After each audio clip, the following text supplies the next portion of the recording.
Assalamualaikum warahmatullahi wabarakatuh. Hai semuanya, perkenalkan, nama aku Miftah Rahmah dengan NIM 220339092. Pada video pembelajaran kali ini, aku akan membahas materi kelas 11 mengenai termodinamika. Langsung saja kita simak bersama-sama materi mengenai termodinamika. Termodinamika berasal dari dua kata yaitu thermos dan dynamic, di mana thermos itu yang berarti panas dan dynamic yang berarti perubahan. Jadi, dapat kita simpulkan bahwa termodinamika merupakan ilmu yang mempelajari hukum-hukum yang mengatur perubahan energi dari suatu bentuk ke bentuk lain, aliran dan kemampuan energi tersebut untuk melakukan usaha. Termodinamika membahas tentang sistem keseimbangan atau yang disebut dengan equilibrium. Dalam termodinamika kita itu membahas mengenai sistem. Sistem dalam termodinamika merupakan bagian dari semesta yang menjadi subjek pembahasan atau pusat perhatian yang diamati perubahannya dalam hal energi dan entropinya. Jenis sistem dalam termodinamika itu ada terbuka, tertutup, dan terisolasi. Kalau sistem terbuka itu, dia itu terjadi pertukaran energi dan materi. Kalau sistem tertutup, dia hanya melakukan pertukaran energi tetapi tidak terjadi pertukaran materi. Kalau sistem terisolasi, tidak terjadi pertukaran energi maupun materi. Ilustrasinya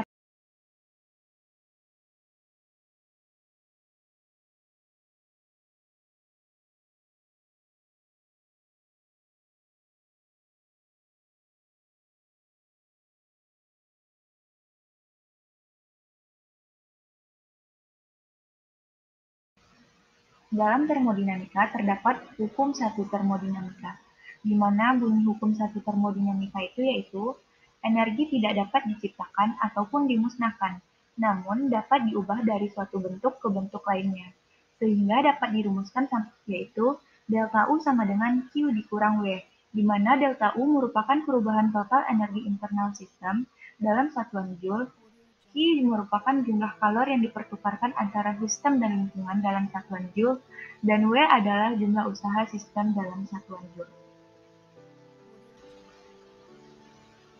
Dalam perubahan energi dalam delta U tidak bergantung pada proses bagaimana keadaan sistem berubah, tetapi hanya bergantung pada keadaan awal dan keadaan akhir sistem tersebut.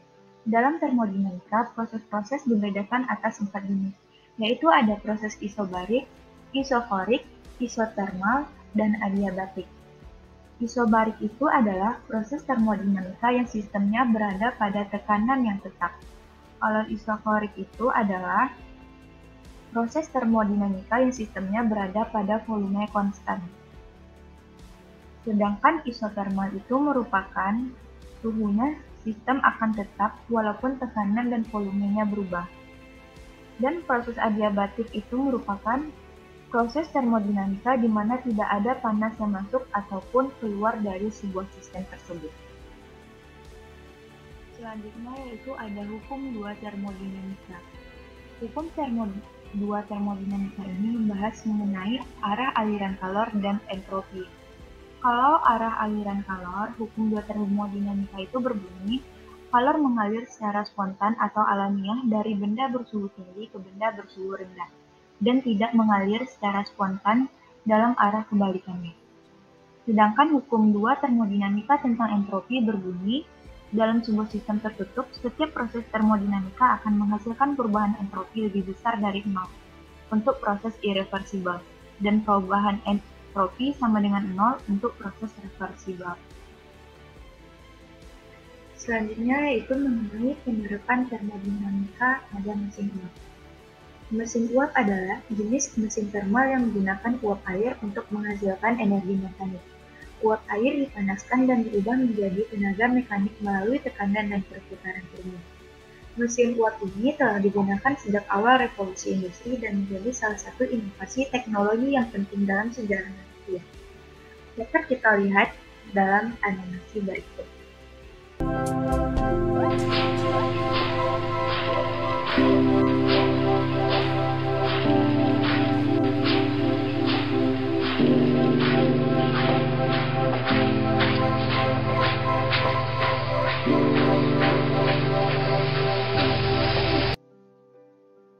terakhir yaitu penerapan termodinamika pada mesin pemanas Carnot.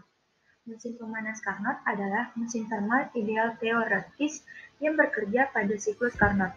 Mesin ini merupakan standar teoritis untuk mengevaluasi efisiensi mesin-mesin thermal yang lainnya. Ide mesin pemanas Carnot dicetuskan pertama kali oleh seorang insinyur Prancis bernama Nicolas Leonard Sadi Carnot pada tahun 1824. Cara bekerja mesin pemanas Carnot ini dapat dilihat dalam animasi berikut ini.